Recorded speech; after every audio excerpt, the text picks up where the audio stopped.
A very good evening to you. Thank you for joining us. Welcome to Sports Tonight. This is the first edition of Sports Tonight for the new week.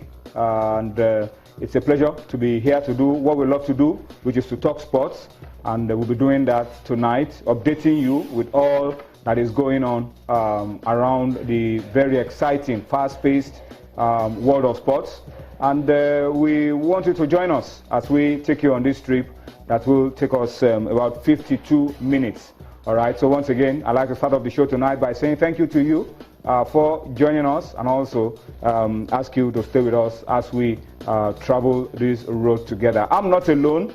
Oyen Wuchimachuku, the news editor of Sporting Life, that's one of Nigeria's best-selling sports dailies, is with me on the program tonight, and he will be with me all through the show from start to finish, and together we'll be taking a look at all these issues that we've lined up for you one after the other. Oyen, let me welcome you to the Sports Tonight. It's a fourth session of the program for the week.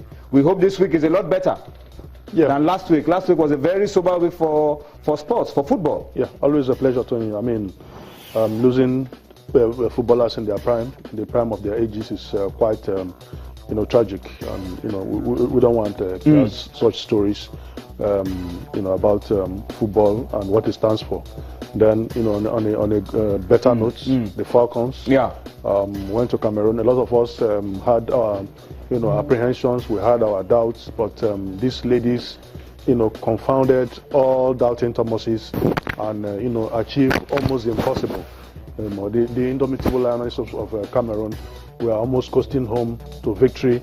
They had everything working for them. They were playing in front of an unprecedented 40,000 fans, vociferous fans, and more than 40,000 outside the arena.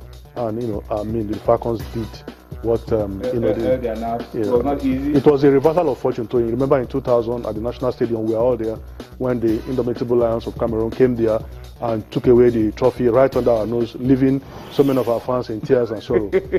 I think. Remember 16 years ago. All right. So the girls have done a little bit of payback for us. Yeah, absolutely. All right. So we'll talk about it extensively on the program tonight. In fact, you won't be wrong if you say that we're dedicating tonight's program to our girls for what they've been able to do. We will want you to talk to us about it, but we'll talk about all of that as we go on. Let me give you an idea of what we'll be doing on the program tonight. Of course, we will, there's tennis for you on the program tonight. Not table tennis, tennis, the NCC League. Now we're down to the business end. The defending champions, Team Tumbin, through to the final. We'll talk about it. We will talk about our basketball girls, First Bank of Lagos, representing Nigeria at the African Club Champions competition in Mozambique, and they finished in third place. It is very commendable. They defeated the defending champions, Primero de Agosto. We'll talk about it on the program tonight. We will, of course, as I told you earlier on, dwell extensively on the girls and what they were able to achieve in Cameroon. We will also, in our usual style, take a look at outstanding Super Eagles players in Europe, those who stood out over the weekend for their different clubs in Europe. That's our watch on Super Eagles players. And then, of course, we will talk about domestic football. The Gold Cup preseason ended yesterday in Ijebu-Ode. And, of course, we're ending one preseason. We're starting another one on Wednesday. It's the MPFL Super 4 in Enugu. Enugu is already agog. We'll talk about it as well. And of course, we will go abroad. I'll talk to you about Sepp Blatter. He's lost his bid to overturn a 6-year ban. We will talk about Sergio Aguero and his 4-match ban. And of course, we will be talking about UEFA Champions League games to be played tomorrow and on Wednesday. We'll serve you all of it on the program tonight. All right, so you are in for a swell time if you stay with us for the next 45 minutes or thereabouts. We'll be doing justice to all that you need to know in sports. Let's start off the show tonight by telling you that we hope, and as we said at the beginning of the show, we hope that this week brings us better things to report than what last week offered us. Last week was a very sober one for football, it was a very sober one for sports, and it had to do with the Chapecoense football team, the Brazilian side, that suffered a tragedy while they were going for the final of the COPA SUDAMERICANA Cup, first leg in Colombia. And that, of course, was the highlight for the rest of the week. It left us all in very sober mood. We're still in sober mood, no doubt, but then that was really, really heart-wrenching what happened last week. But let's start off tonight with this news. Still talking about the Brazilian club, Chapecoense, and the story is that they have been awarded the Copa Sudamericana Cup by South America's Football Confederation, CONMEBOL, and this is very good. Oh, yeah, this is very good. And remember that they died. Most of the players, 19 players, passed on in the crash while they were going to Colombia for the final. And it was actually their Colombian opponents, Atlético Nacional, who asked that Chapecoense be awarded the trophy. And so, in response to what that Colombian side proposed, CONMEBOL, the South American Football Confederation, have agreed, and they have awarded Chapecoense the title for the 2016 Copa Sudamericana Cup. All right, but Atlético Nacional, for this gesture, have been given a Fair Play Award to acknowledge their spirit of peace, understanding, and fair play. All right, so that's the reward that goes to Atlético Nacional for that, and Chapecoense will be given $2 million prize money for being champions, while Atlético Nacional will receive $1 million. All right, so what these players fought for, what they were celebrating, their qualification for the final for eventually, comes to them, but in a posthumous award. But you know, it's a first. I've never seen this gesture before. Yeah. But it's really good. They will have wanted to win. Alive on the pitch. Yeah. But fate has other ideas. I think history will vindicate Nacional. You know, I mean, this thing could have happened to anybody. I read somewhere telling that that same aircraft, you know, carried national team players of Argentina with Messi, Aguero, all the top players. So, you know, this thing could have happened to anybody, and Nacional and its officials have, you know, realized the fact that you know, sometimes these things happen, and your destiny is not in your hands. And I mean, they are so gracious.